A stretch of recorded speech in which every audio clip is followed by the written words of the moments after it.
Bismillahirrahmanirrahim. Alhamdulillahi Rabbil Alameen. Wassalatu wassalamu ala Rasulillah. Does he wear the same thing for every video? Sometimes.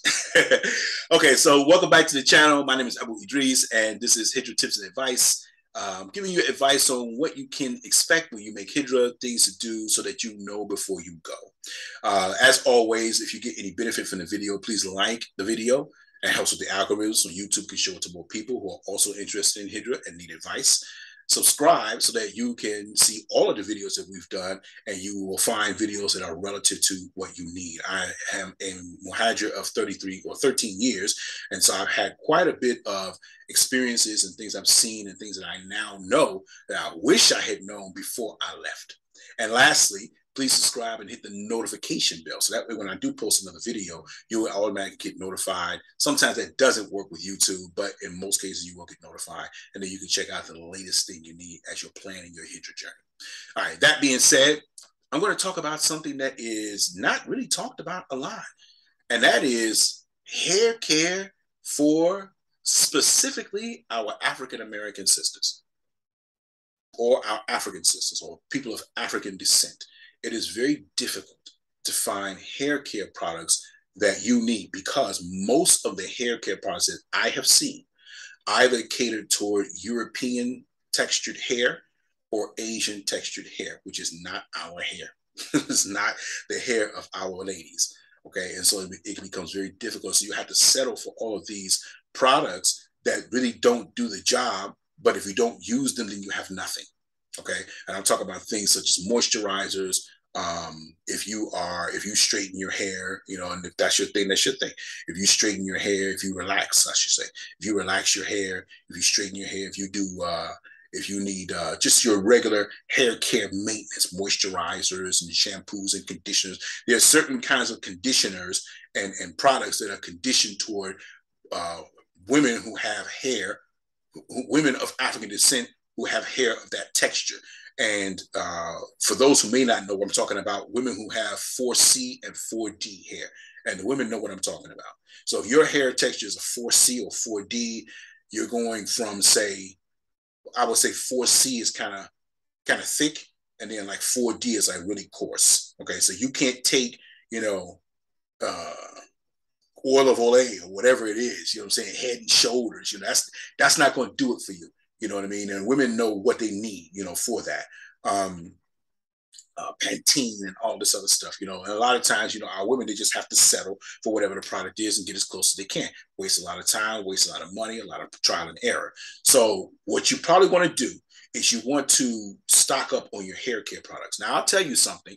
In many places, there used to be, well, back in the day, there was Sally's Beauty Supply, right? And Sally's Beauty Supply was all the rave, right? Because that's where you can go and get your African-American hair care products. The store was just full of them.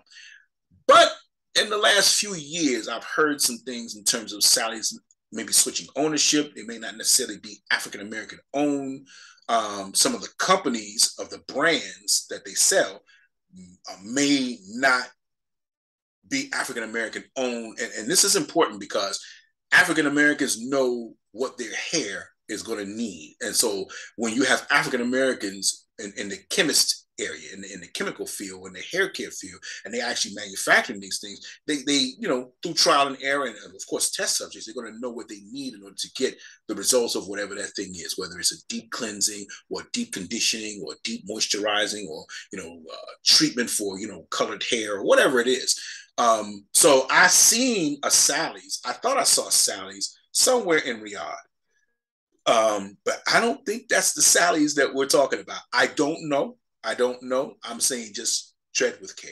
So what I would do until I found that is I would, if you were coming from a family like that, especially if you have daughters, because some of these products, they're just not good for kids' hair. So you want to make sure you get something nice, and in your city what works. From, even if you order stuff online, which merchants, which people who sell things on the platform that you buy things on, the websites that you can go to get what you need. I would say kind of double or triple down on that before you leave.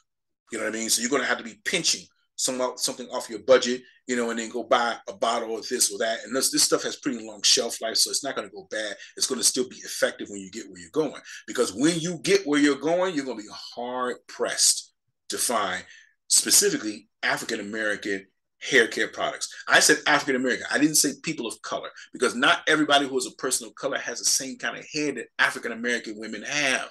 I'm sorry, and if that's, a little not politically correct, I'm not sorry about that, because everything doesn't have to be politically correct. We just have to make sure that we tell the truth and we're accurate. That's all. And we're not, being intentionally offensive. So there are certain things that people of color can use, and there are certain things that people of color with the specificity of African American women or women of African descent. Okay, so of course that includes the Jamaicans, that includes, your Barbados, that includes all of those people in the Caribbean and all those other places, and of course Africa proper. Now, I will tell you, in Bahrain, so if you get a chance to go to Bahrain, and you might be on one of those business visas where you have to exit the country from Saudi. If you're in Saudi, you exit the country from Saudi, you got to go across the border, then you get your visa renewed, you turn around. If you're still in that situation, or if you want to take a little trip, a little holiday, kind of bum around. And I did this when I was in the Middle East.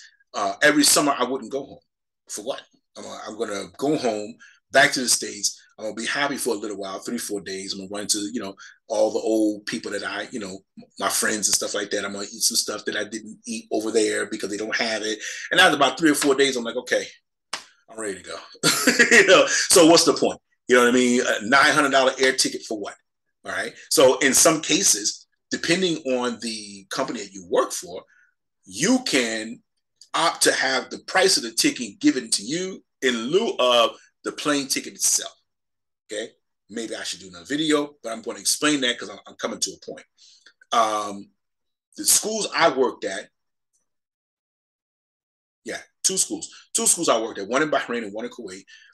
You just go to the financial person and say, hey, as opposed to buying my ticket, because they have to provide you a round trip ticket when you're on vacation, right? We talk about summer vacation.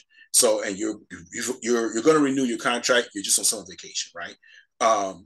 They have to provide you, as per labor law, a round trip ticket from where they are to back to the country of your origin and then back again, like that. So I would say, hey, I looked up online and the price of the ticket is $800. Okay. Instead of buying me a ticket for $800, spending from the school account for $800, why don't you just give me $650 in cash and I'll just stay here? That's win-win. That's win-win. They got to provide you with transportation or something like that anyway to get back and forth.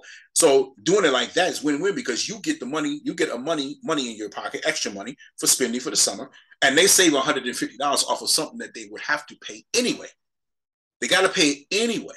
So if they can save $150, you might cut a deal. I don't know how they'll do it. You know what I mean? But the financial manager may say, hey, you know what? Hey, it's 6 in one hand, half a dozen in the other. So I give you the ticket. I'm going to take a little cut for me. I don't know how they do it. I'm not saying that they do that. I'm just saying, I don't know. It might work like that. I don't know. But if you get the money in your hand, then you can just kind of bum around the Middle East. You know what I mean? You want to fly over to Qatar, get a visa. Easy. You can get a visa in most of those places on arrival, especially when I was in Saudi. If you have any comment in Saudi, last time I had any comment in Saudi, I didn't have to have a visa to go to Bahrain. I didn't need a visa. I was paying for the visa in the beginning because I didn't know. Right? And then later on, I was told you don't need a visa. So what are you doing? You're giving me 5 dinar for what? You don't need a visa. And I was giving the guy 5 dinar every time. He's waving me through. I'm like, well, where's the guy with my money, man? Lesson learned. Okay. So if you have an Iqama in Saudi, you don't have to have a visa to go into Bahrain. But the opposite is not true. So if you have an Iqama in Bahrain, you still need a visa when you go into Saudi. You still need a visa. All right. So that being said, if you do kind of come over across the border, okay, and you go into Bahrain, in the city of Manama, which is the capital city of Bahrain, in the city of Manama, I'm trying to remember the road or the street.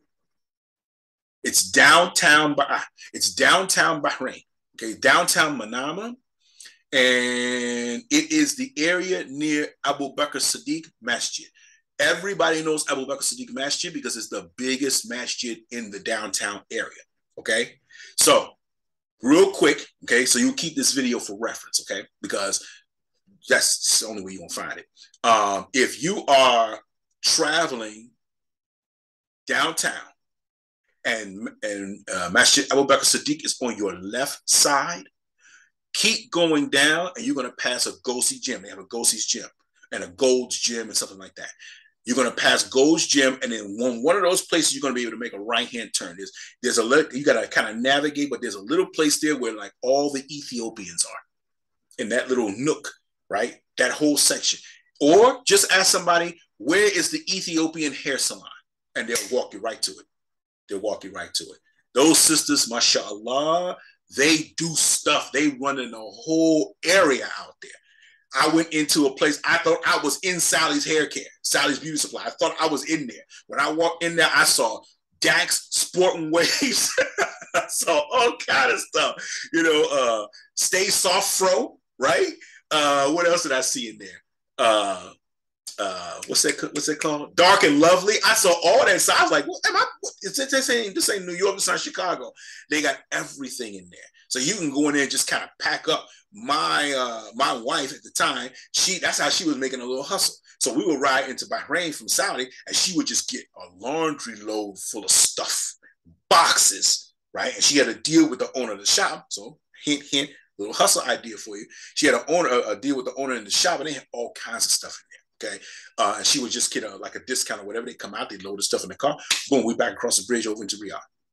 All right, so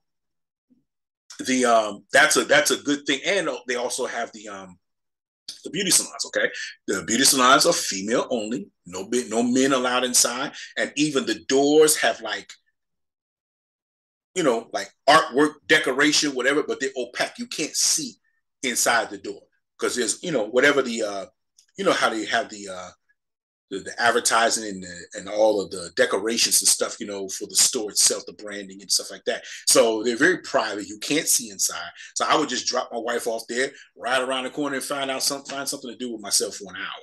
And she would go in there and get her hair done and the washing, the blow drying, the rinse and all that stuff, you know. She come back, she smiling, she feel like $1 million. Okay. So just ask somebody, where's the Ethiopian hair salon? And they are the Ethiopians got shops all in that area. They run in that whole area. Okay, that's something you really need to consider. So that's that. I would probably say if you're in Kenya, you can find the same thing in Mombasa. In Mombasa, I used to call Mombasa little Somalia because the Somalis are just running stuff. All the merchants, probably 90% of the merchants I saw was Somali. Everything from thobes to furniture to pillows to hair care to everything. Okay, so there are pockets and places you can go, but it's going to take you a while to find that and navigate that. So you want to pack some stuff with you that's going to hold you, you know, until you get where you're going. Okay, so hair care products, very, very important. Get the stuff that works. Even if you got to spend a little bit of money to kind of stack up on it, you're going to have something to hold you until you find out where you can go, where the places that actually can cater to you. And then you might be able to make a system where, you know, they can send it to you and ship it to you, so you don't have to drive down there, or, you know, like that. So that's my advice on that, you guys. That's it. Again, if you got any benefit, like and subscribe.